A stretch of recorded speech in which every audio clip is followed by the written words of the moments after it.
Time now for the morning stir, and McDonald's, as you've never seen it before, this morning revealing secrets to some of your favorite menu items. I'm never eating at McDonald's again. And if you knew what I do now, neither would you. But it didn't start that way. I still remember the smell of McDonald's the first time I walked in as a kid. The mix of warm fries, sweet soda, and that unmistakable golden bun aroma. My friends and I would beg our parents to take us there every single weekend. And we'd spend hours in the playpen and collecting Happy Meal toys like they were precious treasures. Those were the days when McDonald's felt like a little slice of magic in my childhood. But as I got older, that magic started to feel a little different.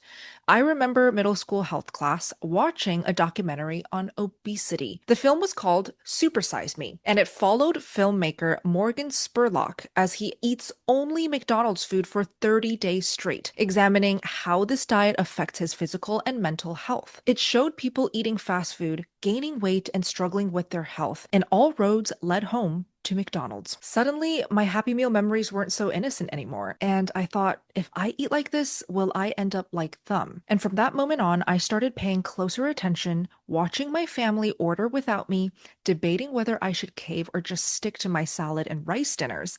Remember, folks, I wasn't carnivore yet. But fast forward a decade, and there I was, a student at Juilliard trying to finish her master's degree in piano performance, barely surviving on the tail end of a 6-year vegan streak. My schedule was relentless. Practice rooms, 8 hours a day, recitals every single week, late night rehearsals every other night, and I was running on fumes. And that's when I stumbled onto the carnivore lifestyle. McDonald's wasn't this villain from a middle school documentary anymore.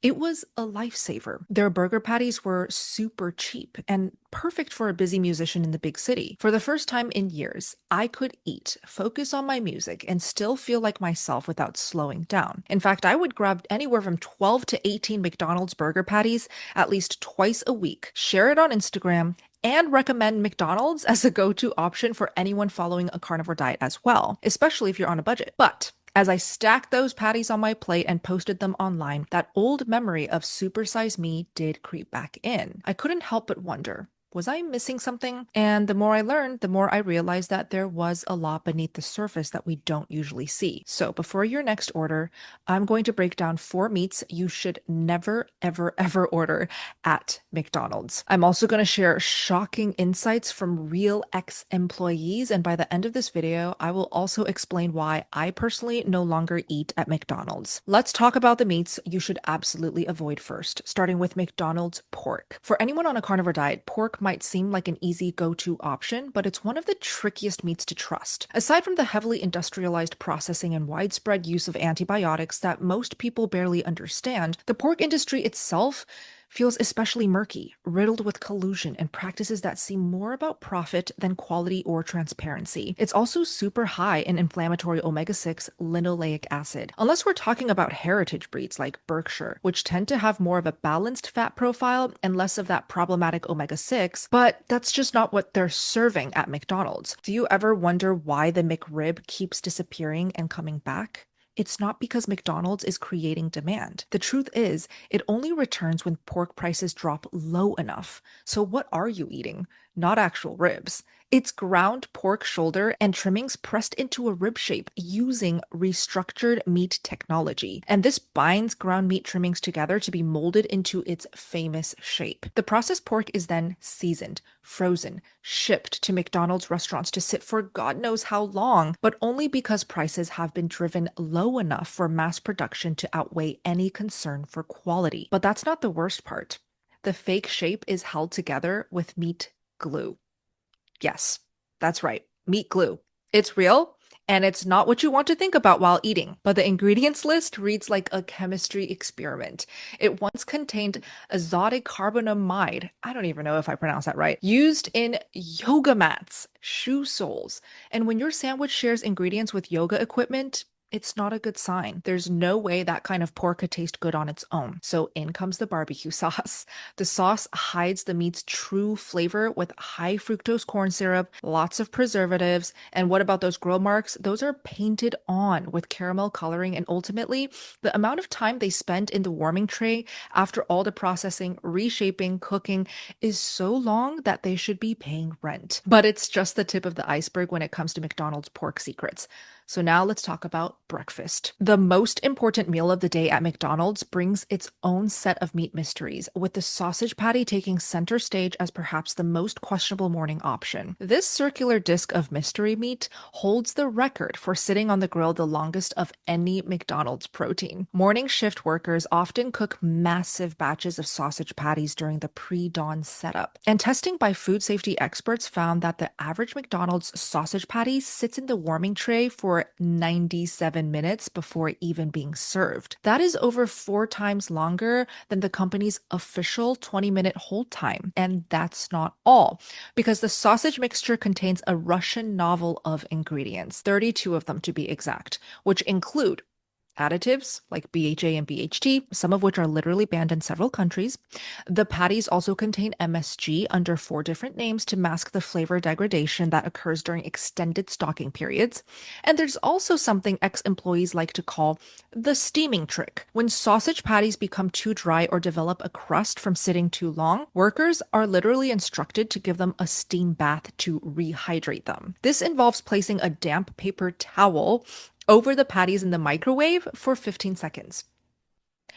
Now, before I move on to the most shocking and personally disappointing meat, let me pause here for a second. When you're cutting out carbs and you're running mostly on fat and protein, your body doesn't hold on to water the same way it used to, especially if you're on a carnivore diet for the first time. Unlike McDonald's sausage patties, we can't be reheating with the steaming trick. So that means we need electrolytes. So specifically potassium, sodium, and magnesium. And these electrolytes really do become non-negotiable when you are adapting to a carnivore diet, especially if you don't want to feel sluggish, cramped up all the time, getting yourself into headaches all throughout the day when you are carnivore. So what does that look like?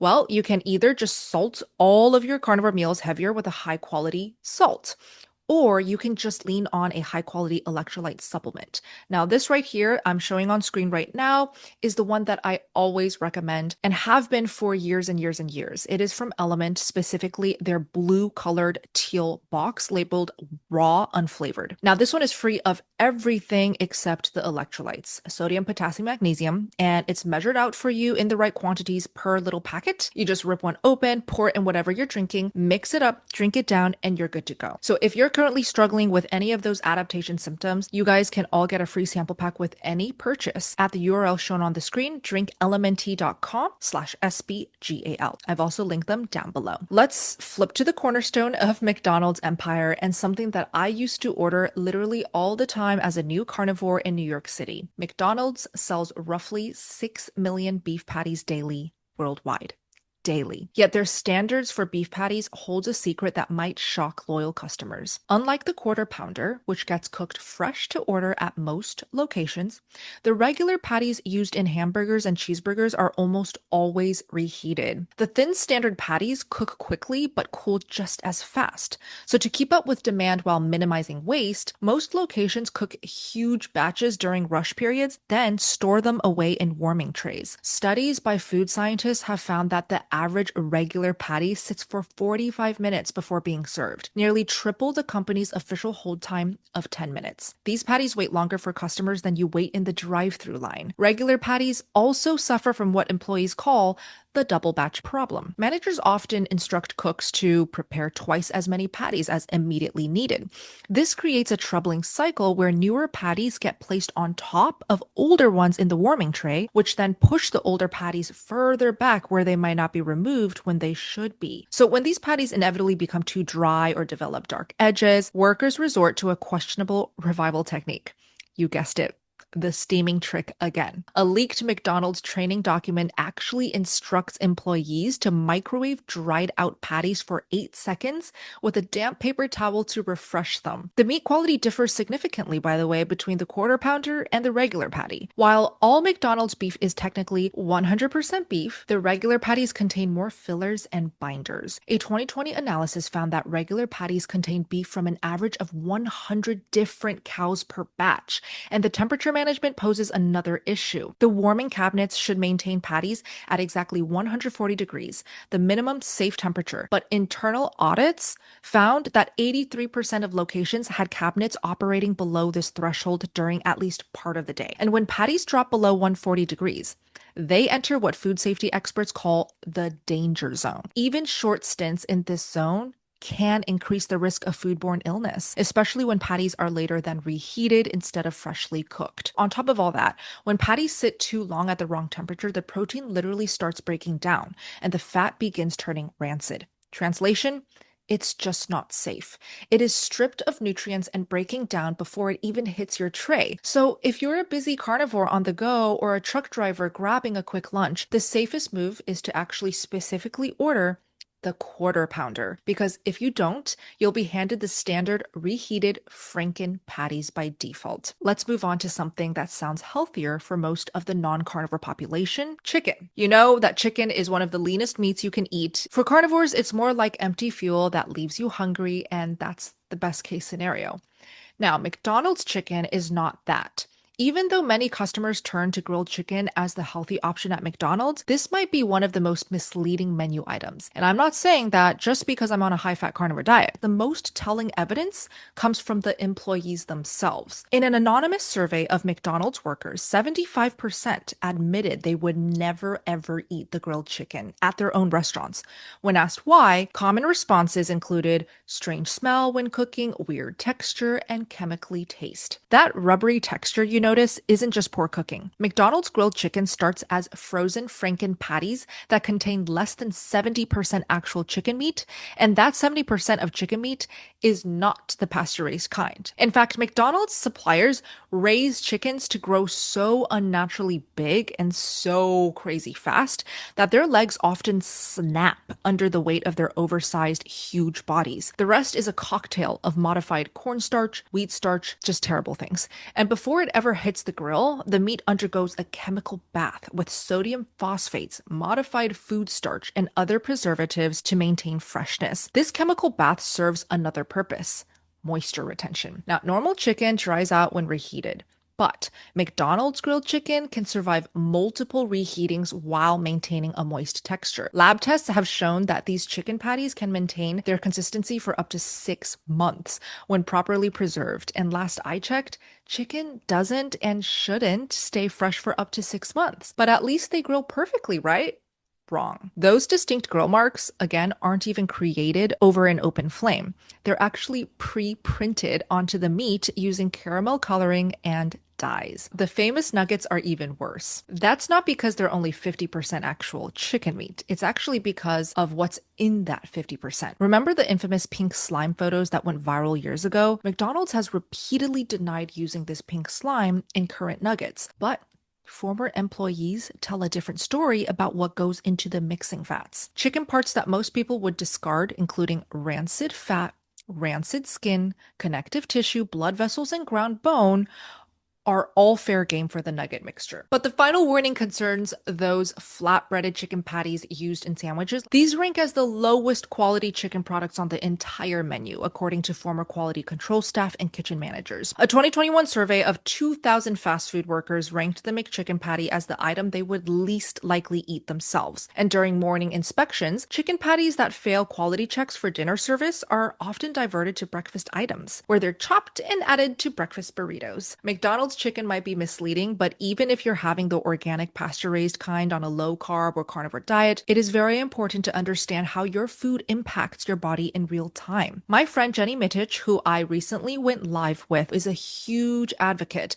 for tracking your numbers. And that's exactly why I decided to try a continuous glucose monitor myself for the very first time in my entire life. Getting raw data from a CGM is really helpful, but making sense of it on your own is another thing entirely. Levels actually turns that data into actionable insights, personalized recommendations, and accountability tools that help you make sustainable changes. It's designed for anyone who wants to take control of their metabolic health, not just for people with diabetes. So it's perfect for me. It's perfect for any one of you guys watching who just want to learn more about their glucose levels. And Levels doesn't just show you glucose spikes. It connects your food, sleep, stress, and habits to your blood sugar and gives you scores, trends, and even meal feedback. So you actually know how to improve your metabolic health. The biggest change for me was awareness.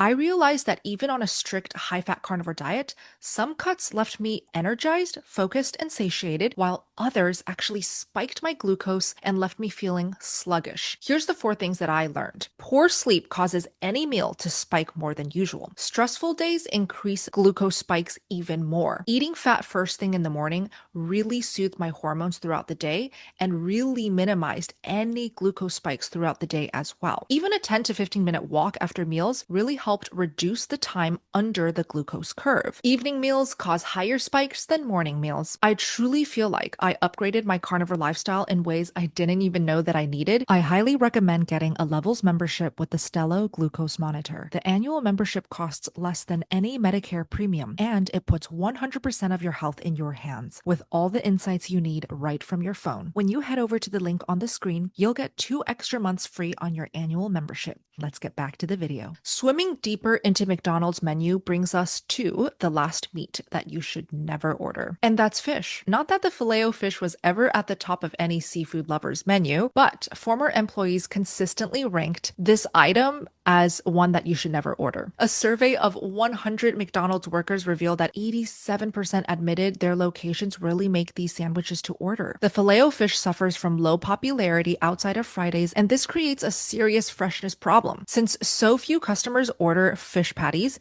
these patties often sit in warming trays for hours before someone finally orders one. The company policy states fish should be discarded after holding for 30 minutes, but employees report that many locations stretch this to up to 4 hours or more. Fish proteins are delicate, and extended holding at heat or repeated warming causes them to denature, which means the structure of the protein unravels. And we all know what happens when you let fish sit. Also, the fried oil issue compounds the problem. One McDonald's training manual actually rates filet-o-fish as low priority for oil changes. During busy periods, many locations fry everything in the same oil. So this means your fish might taste faintly of chicken nuggets, french fries, or whatever else was fried before it. And as a bonus, McDonald's deliberately uses half a slice of American cheese on each sandwich. The official reason is optimal taste balance, but former managers reveal it's actually a cost-cutting measure that saves millions of dollars annually. And when the burger items sit too long, the cheese often melts completely, then re-solidifies into a strange texture. So employees are taught to mask the taste by adding extra sauce. So now that you know the 4 meats that you should never ever order from McDonald's, here's why I personally no longer eat at McDonald's anymore. First, let's get one thing straight. McDonald's is not fast or cheap anymore. Remember when drive-through burger patties was about a quick and affordable bite? Those days are truly gone. The food is now reheated and full of fillers, and the prices are no longer cheap. They have been creeping up for so long now. You're paying more for less quality, and for me, that defeats the purpose, and I'm no longer a supporter of that. And second, it's the ethical and systemic side of everything. Every dollar you hand over isn't just for your burger, it's a vote. McDonald's uses those dollars to fund research, advertising, and marketing campaigns designed to hook kids, adults, and people everywhere so that they will not stop eating their junk. Even if you order a healthy quarter-pounder burger patty, your money still goes towards creating more processed, more chemically laden foods that target the most vulnerable. And I think most of us can agree not to support a system like that anymore. Third, and this one's personal, trust. Once you've peeked behind the curtain, the chemical baths, the warming trays, the Franken meats, and the way employees themselves would not even eat McDonald's, it's impossible to see McDonald's the same way again. It's not about just one bad ingredient or a single meat. It's literally about the whole operation. And last but not least, there's the nutritional angle. Even if you try to order healthy at McDonald's, the foods are stripped of the nutrients you actually need. You never know if your burger has been sitting under a heat lamp for 45 minutes or if your beef patty actually came from a batch that failed quality checks. So even if tomorrow they magically switched to top shelf beef tallow, started cooking every patty fresh, and priced everything fairly, most likely still wouldn't go back. But now I really want to hear from you. What have you learned or discovered about McDonald's meat? Do you love McDonald's as a budget-friendly carnivore? Do drop your thoughts, your experiences, and knowledge down below. Now, if you're feeling panicky, lost, and just even more in the dark as a newbie carnivore, I want you guys to know that there is a wonderful carnivore community out there that I personally created that I would love to invite you guys to join. This carnivore community was created to help all of the new carnivores out, start the best way possible, navigate through adaptation the best way possible, and to actually help you guys get to your goals, whether that's healing, feeling better, sleeping better, or losing fat. So I host 90-day transformation challenges every single month. And each month you can join us, do the 90 days with us. There's a whole program for you to follow with easy to follow guides, group coaching calls pretty much every single day now, and a chance to win $2,000 in cash prize just by being part of the 90-day challenge. If you guys are interested in the support, make sure you check out the link down below in the description box or go to the URL shown on the screen, sbgmeetup.com. And again, thank you all so much for watching the video, and I hope to see you in my next one. SBG out.